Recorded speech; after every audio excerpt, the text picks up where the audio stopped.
Hello दोस्तों, कैसे हैं आप सब। हमारी कहानियां देखने के लिए हमारे चैनल को सब्सक्राइब कीजिए और हाँ, बेल आइकॉन पर क्लिक करना मत भूलिएगा। गवारों के साथ नहीं रहूंगी।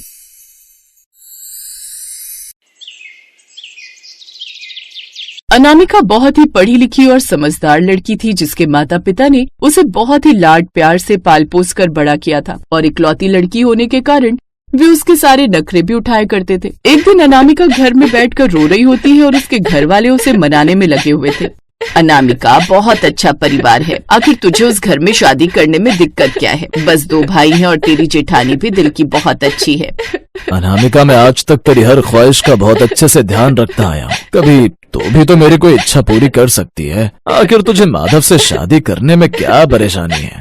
परेशानी क्या है ये बोलिए। उस गवार से शादी करके मुझे मिलेगा क्या? आप लोग तो मेरी शादी करके फ्री हो जाएंगे, लेकिन मेरी तो सारी जिंदगी बर्बाद हो जाएगी ना। मैं शहर में पढ़ी लिखी हूँ, यहाँ की महंगी यूनिवर्सिटी में गई हूँ और आप मेरी शादी एक गाँव के गवार से करवा रहे हैं। आपने सोचा भी है मैं इस घर में कैसे एडजस्ट कर पाऊंगी? अनामिका, जब तू सिर्फ 5 साल की थी तभी तेरे पिताजी और माधव के पिताजी ने रिश्ता पक्का कर दिया था और दोनों के ही पिता आज भी इस बात पर अडिग हैं। मान जा बेटा।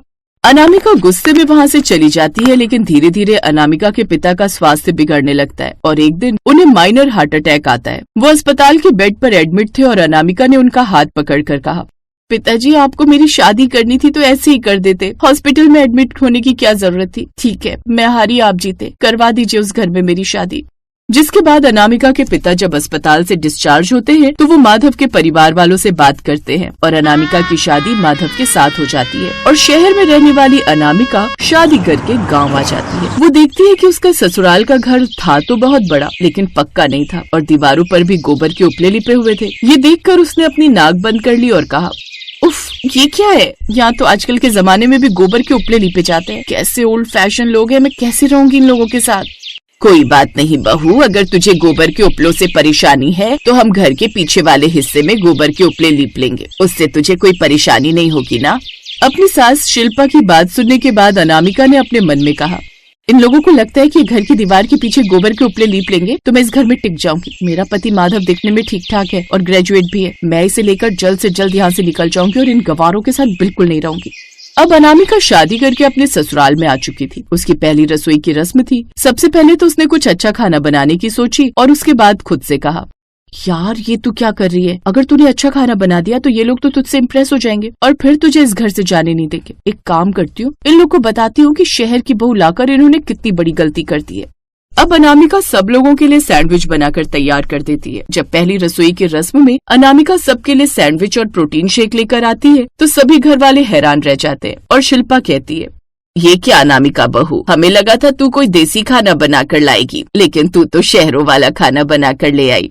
कोई बात नहीं माँ, आज ये खा लेते हैं। वैसे भी ऐसा खाना हमें कौन सा रोज खाने को मिलता है। और अनामिका दोपहर में कुछ देसी बना देगी। क्यों अनामिका, बना दोगी ना? अनामिका इस बात का कोई भी जवाब नहीं देती और उसके बाद उसका पूरा ससुराल वो सैंडविच और प्रोटीन शेक पी लेता है। ऐसे ही एक दिन जब अनामिका और माधव कमरे में होते हैं तभी अनामिका माधव से कहती है, माधव, तुम्हें नहीं लगता कि शहर की लाइफ गांव की लाइफ से बेटर होती है और हमें शहर शिफ्ट हो जाना चाहिए?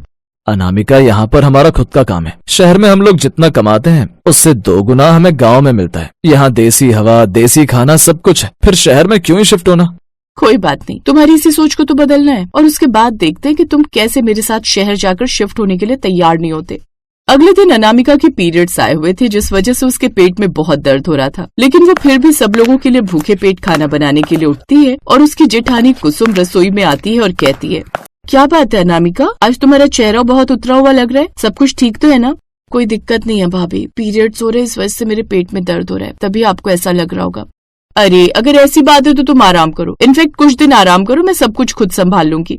अनामिका को जैसे एक मौका मिल जाता है अपने गवार ससुराल के अंदर कलेश करने का और वो जानबूझकर जोर जोर से कहती है, मैंने तो पहले ही कहा था कि मुझे इस घर में शादी नहीं करनी चाहिए। मैं गवारों के बीच में नहीं रहूंगी, लेकिन मेरे माँ बाप ने एक भी बार मेरी बात नहीं सुनी। अरे पीरियड्स हुए तो क्या मैं घर का काम नहीं कर सकती? रसोई में नहीं आ सकती? अनामिका इसी तरह जानबूझकर ड्रामा करने की कोशिश करती है, लेकिन कुसुम तब भी उससे बिल्कुल भी नाराज नहीं होती और प्यार से उससे कहती है, नहीं अनामिका, ऐसा कुछ भी नहीं है। तुम्हारा चेहरा बुझा हुआ लग रहा है और तुम्हें पेट में दर्द भी है, इसलिए मैंने बोला कि तुम आराम कर लो और कुछ दिनों के लिए घर का काम मैं संभाल लूंगी। औरत महीने के 30 दिन काम करती है, तो जब उसके शरीर को आराम की जरूरत होती है तो वो आराम क्यों नहीं कर सकती। अनामिका पढ़ी लिखी थी, लेकिन कुसुम यानी उसकी जेठानी गवार थी। लेकिन उसकी इतनी समझदारी भरी बातें सुनकर अनामिका बिल्कुल चुप हो जाती है। उसके पास कोई शब्द ही नहीं थे कुछ कहने के, जिसके बाद वो चुपचाप वहाँ से चली जाती है। अब कुसुम पूरा दिन उसका बहुत अच्छे से ख्याल रखती है। कभी उसके लिए गर्म काढ़ा बनाकर लाती है तो कभी उसे अपने हाथों से खाना खिलाती है। ये सब कुछ देखकर अनामिका फिर से कमरे में बैठी हुई अपने मन में बोलती है, इन लोगों को लगता है कि मुझसे प्यार से बिहेव करेंगे तो मैं इस घर में रहने के लिए राजी हो जाऊंगी। बिल्कुल भी नहीं। मैं शहर की लड़की हूँ, गाँव में एडजस्ट क्यों करूंगी। मैं गवारों के साथ बिल्कुल नहीं रहूंगी। अनामिका अभी भी अपनी बातों पर अडिग थी। ऐसे कुछ दिन गुजरते हैं। एक दिन अनामिका घर में बहुत बड़ा कलेश कर देती है और कारण ये था कि शिल्पा की तबीयत बहुत ज्यादा खराब थी और उसने अनामिका को शॉपिंग पर जाने के लिए मना कर दिया था। अब घर में बड़ा तमाशा हुआ था। माँ जी की तबीयत खराब है तो क्या हम लोग भी अपनी इच्छाएं मार दें। माँ जी ने मुझसे कहा था कि आज वो मुझे शॉपिंग पर लेकर जाएंगी, फिर वो क्यों नहीं लेकर जा रही। बेटा समझने की कोशिश कर, आज मेरी तबीयत बिल्कुल भी ठीक नहीं है। सुबह से तेज बुखार है और चक्कर भी आ रहे। मैं तुझे कल शॉपिंग पर लेकर जाऊंगी। आप जानती है ना कल मुझे अपने मायके जाना है। मैंने सोचा था उन लोगों के लिए गिफ्ट लेकर जाऊंगी तो उन्हें लगेगा कि मैं इस घर में खुश हूँ, लेकिन इस घर में तो कोई मेरी बात सुनता ही नहीं। बस अब मैं इस घर में और नहीं रह सकती।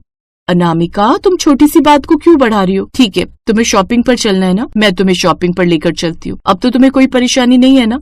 अनामिका फिर से चुप हो जाती है क्योंकि उसने फिर से कलेश करने की कोशिश की थी ताकि उसे गवारों के बीच में न रहना पड़े, लेकिन फिर से कुसुम ने सारी बात को संभाल लिया।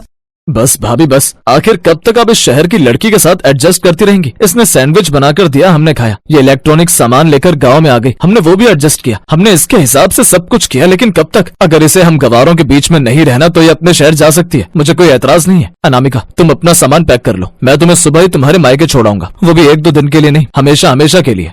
माधव ये बोलकर वहाँ से चला जाता है और माधव के गुस्से भरी आवाज को सुनकर कोई भी बीच में नहीं बोला। अगले दिन सुबह सुबह अनामिका को उसके शहर छोड़कर आ जाता है, लेकिन अब अनामिका को जल्दी उठने की आदत पड़ गई थी और उसे शहर का खाना बिल्कुल भी पसंद नहीं आ रहा था। धीरे धीरे उसे अपने ससुराल वालों की याद आने लगती है और ये सब कुछ उसकी माँ भी महसूस कर रही थी। और उसकी माँ ने कहा, गवार तो वो इंसान होता है अनामिका जो अपने लोगों की भावनाओं को नहीं समझता, जैसे तुम हो। उन लोगों ने तो तुम्हारे साथ एडजस्ट करने की बहुत कोशिश की। तुम्हें क्या लगा सिर्फ तुम एडजस्ट कर रही थी, वो नहीं कर रहे थे। पर उन्होंने कभी भी अपने चेहरे से जाहिर भी नहीं होने दिया कि वो तुमसे परेशान है। इसको बोलते हैं अपनापन और समझदारी, जो किताबी शिक्षा से नहीं आती है। जिसके बाद अनामिका को अपनी गलती का एहसास होता है। वो एक सुंदर सी साड़ी पहनती है, वापस अपने ससुराल चली जाती है और फिर कभी उन्हें गवार नहीं कहती और उनके साथ खुशी खुशी रहती है।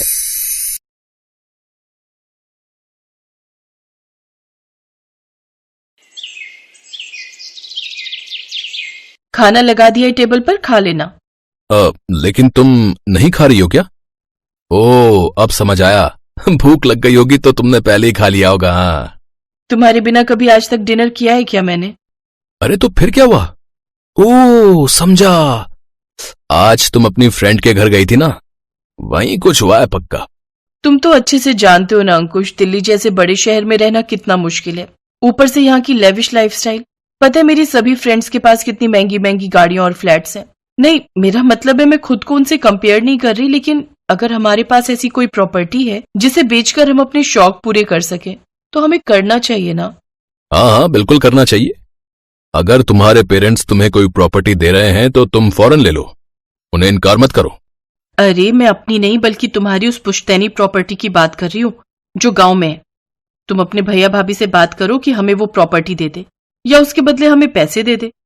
अरे वो तो बेचारे खुद गाय भैंसों के बीच में रहते हैं, खेती बाड़ी करते हैं, फिर भला वो कहां से हमें कैश देंगे। और दूसरी बात यह है कि अब गांव की प्रॉपर्टी में मेरा कोई हिस्सा बचा ही नहीं है। तुम्हें याद है जब हम होटल मैनेजमेंट कर रहे थे तो तुम्हें एक स्टार्टअप करना था, वो रेस्टोरेंट वाला। उसके लिए वो 40 लाख उस गांव की कुछ प्रॉपर्टी को बेचकर ही आए थे, तो मेरा हिस्सा तो वहीं खत्म हो गया। और रही रेस्टोरेंट चलाने की बात, तो वो तुम चला नहीं पाई। मुझे ब्लेम मत करो, मैं नहीं चला पाई रेस्टोरेंट। अरे अगर मैं उस रेस्टोरेंट को समय देती ना तो तुम्हें जो 3 वक्त का खाना मिल पाता है ना, वो नहीं मिल पाता। ये है कनिका जो अपने पति अंकुश के साथ दिल्ली शहर में रहती थी। अंकुश एक बड़ी कंपनी में काम करता था। अंकिता के सास ससुर का स्वर्गवास हो चुका था। अब घर में बड़ों के नाम पर उसके जेठ जेठानी थे जिन्हें कनिका पसंद नहीं करती थी। ऐसे ही दिन बीतते हैं। एक रोज कनिका के कुछ फ्रेंड्स उसके घर आती हैं। मैं तो कहती हूँ अब तू भी बेबी प्लान कर ले, फिर मेरे वंश के साथ खेलने के लिए एक दोस्त हो जाएगा। तो तू ही कर लेना एक और बच्चा। वंश को दोस्त देने के चक्कर में मैं तो इतना रिस्क नहीं ले सकती। ऋचा ठीक कह रही है कनिका, और वैसे भी तू 32 की तो हो ही चुकी है। अब और ज्यादा लेट मत कर, कहीं ऐसा ना हो कि फिर तू मां बनने के लिए तरसे और डॉक्टरों की फीस ही भरती रहे। अपनी सहेलियों की ये बात सुनकर कनिका बेबी प्लान करने के बारे में सोचती है और कुछ ही दिनों में वो प्रेग्नेंट हो जाती है। ऐसे ही 4 महीने बीत जाते हैं।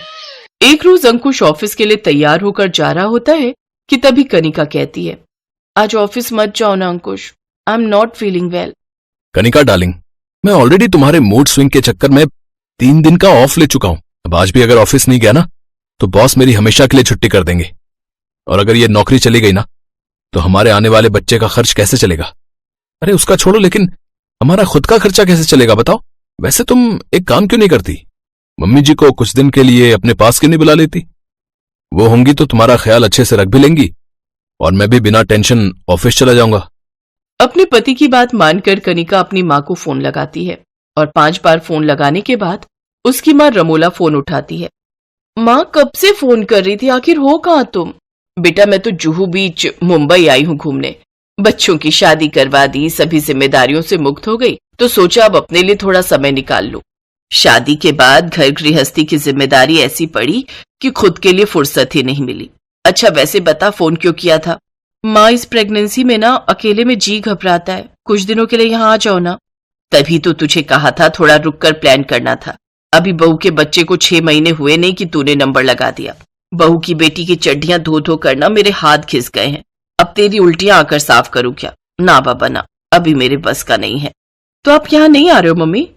अब तू मेरी उम्र भी तो देख, मेरे घुटने अब जवाब दे गए हैं। और वैसे भी, और हाँ वैसे भी इसके बाद मेरी शिरडी और सिंगड़ापुर मंदिर की ट्रिप है। अगर वो कैंसिल कर दी ना तो पैसे जाएंगे वो अलग, और ऊपर से शनि महाराज मुझसे नाराज होंगे वो अलग। ना बाबा ना, उनका प्रकोप मैं नहीं झेल सकती। तू एक काम कर, गांव से अपनी उस गंवार जेठानी को बुला ले। उस गंवार को बुलाकर मैंने सोसाइटी में अपनी कोई नाक थोड़ी ना कटवानी है, लेकिन मेरे पास और कोई ऑप्शन भी तो नहीं है। नौकरानी रखूंगी तो वो कुछ घंटे के लिए आएगी और ऊपर से पैसे लेगी वो अलग। जिस जेठानी को फोन किए हुए कई साल बीत गए, जो देवरानी न किसी त्योहार और न कभी जन्मदिन पर अपनी जेठानी को फोन करती, वो आज अपने मतलब के लिए उसे फोन करती है। नमस्ते भाभी जी, कैसी हैं आप? अरे देवरानी जी आप कैसी हो? सब ठीक तो है ना? हमने कितनी बार तुम्हें फोन लगाया, लेकिन हर बार कोई औरत एक ही बात कहती, रॉन्ग नंबर। कोई टेक्निकल प्रॉब्लम होगी भाभी। अच्छा वैसे मैं आपको एक खुशखबरी देना चाहती हूँ। हमारे खानदान का चिराग आने वाला है। अब मेरे लिए सास समान तो आप, इसलिए सबसे पहले आपको ही ये खुशखबरी सुना रही हूँ। अरे वाह, ये तो बहुत ही अच्छी खबर सुनाई है तुमने। जी तो भाभी मैं ये कह रही थी कि बहुत समय हो गया आपसे मिले हुए, तो आप कुछ दिनों के लिए शहर क्यों नहीं आ जाती? हाँ हाँ, इतनी अच्छी खबर सुनाई है तुमने, तो मैं तो तुमसे मिलने जरूर आऊंगी। 2 दिन बाद ही कनिका की जेठानी सुनीता सर पर बक्सा लिए शहर पहुंच जाती है। कनिका जैसे ही दरवाजा खोलती है तो कनिका सर पर रखे बक्से को देखकर चौंक जाती है। भाभी ये बक्सा? आपके पास एक ट्रॉली बैग भी नहीं है क्या? अच्छा खैर अंदर आ जाइए। फिर शाम को कनिका, भाभी मेरे लिए कुछ अच्छा सा बना दीजिए ना, बहुत भूख लगी। हाँ हाँ, हम अभी सबके लिए खाना बना देते हैं। ये भाली सुनीता थकी हारी आती और घर के कामकाज में लग जाती है। कनिका ने उसके आने से पहले ही काम वाली बाई की भी छुट्टी कर दी थी। सुनीता खाने में 2 तरह की सब्जियां और साथ में मीठा बना लेती है। फिर कनिका नाटक करते हुए कहती है, भाभी अब आप आराम कर लीजिए, मैं बर्तन धो देती हूँ। वैसे उठा तो नहीं जा रहा। तुझे किसने कहा है उठने के लिए? मैं आ गई हूं ना, मैं सब संभाल लूंगी। तू तो बस पैर ऊपर करके आराम कर ले अब। इसी तरह सुनीता ही घर के सारे काम करने लगती है। एक रोज कनिका का जी मचलता है और वो हॉल में बैठे बैठे ही उल्टी कर देती है। कोई बात नहीं, ऐसी अवस्था में ये सब होता है, तू आराम कर, मैं ये सब साफ कर देती हूँ। सुनीता बिना किसी घिन के वो सारी उल्टी साफ कर देती है। ऐसे दिन बीतते हैं। एक रोज कनिका का मन बाहर जाने का होता है। आज मुझे बाहर का खाना खाने का मन है, तो अंकुश तुम मुझे डिनर पर ले चलो। ये सुनकर कनिका भी साड़ी बदल कर आ जाती है। भाभी आप ऐसे तैयार होकर आई हैं, लोग क्या कहेंगे? अच्छा, वैसे मैं कह रही थी, जब से आप आई हैं ना तो हमारी प्राइवेसी खत्म हो गई है, इसलिए मैं अंकुश के साथ अकेले में क्वालिटी टाइम स्पेंड करना चाहती हूँ। तो हम दोनों डिनर पर जा रहे हैं, आप घर पर ही रहिए और यहीं कुछ बनाकर खा लेना। वो दोनों खुद ही डिनर पर चले जाते हैं। दिन बीतते हैं। एक रोज कनिका की कुछ सहेलियां घर पर आती हैं, जिससे कनिका सुनीता को अपनी नौकरानी बताकर इंट्रोड्यूस करवाती है। लेकिन सुनीता को बुरा नहीं लगता, वो चुपचाप उसकी सहेलियों की अच्छे से खातिरदारी करती है। अब कनिका का 9वां महीना शुरू हो गया और अब गांव से उसका जेठ उमेश भी आ जाता है, जिसे देख कनिका मुंह बनाकर चली जाती है। दिन में अंकुश का फोन कनिका के पास आता है। मेरे कुछ क्लाइंट्स मेरे साथ आ रहे हैं डिनर पर, तो कुछ अच्छा सा बनाकर तैयार कर लेना। सुनीता सबके लिए तरह तरह का खाना बनाकर तैयार कर देती है, लेकिन जब अंकुश उन क्लाइंट्स के साथ घर पहुंचता है तो वो उमेश को देखते ही उसके पैरों में पड़ जाते हैं। अरे अरे सर, आप यहाँ? अरे अरे सर, कैसे हैं आप? अरे, और मैडम भी आई है क्या? तभी सुनीता हाथ में पकौड़े और समोसे लेकर बाहर आती है। अरे अरे, अरे मैडम, आप क्यों काम कर रही हैं? लाइए ये प्लेट मेरे पास दीजिए, आप यहाँ बैठिए। हमारे लिए तो आप दोनों प्रेरणा हैं। इतनी बड़ी कंपनी के मालिक मालकिन होना, फिर भी हर काम करना और गांव की सीधी सादी जिंदगी जीना, वाह भाई वाह। जी, ये तो मेरे जेठ जेठानी है जो गांव में रहते हैं, आपको कोई गलत फहमी हुई है। अजी नहीं जी, अजी क्या बात कर रहे हो? ये देशी मिल्क कंपनी के मालिक हैं जो गांव में रहकर बड़ी कंपनी चलाते हैं। और अंकुश, तुम्हें याद है MBA करने के बाद तुम नौकरी ढूंढ रहे थे, वो इनके रेफरेंस से ही तुम्हें मिली है। ये सुनकर कनिका और अंकुश हैरान रह जाते हैं। कनिका को अपने किए पर बहुत शर्मिंदगी होती है और वो उनसे अपने किए की माफी मांगती है। सुनीता और उमेश भी उन्हें माफ कर देते हैं। फिर कनिका की डिलीवरी तक वो सब खुशी खुशी साथ में रहते हैं। हेलो दोस्तों, कैसे हैं आप सब? हमारी कहानियां देखने के लिए हमारे चैनल को सब्सक्राइब कीजिए और हाँ, बेल आइकॉन पर क्लिक करना मत भूलिएगा।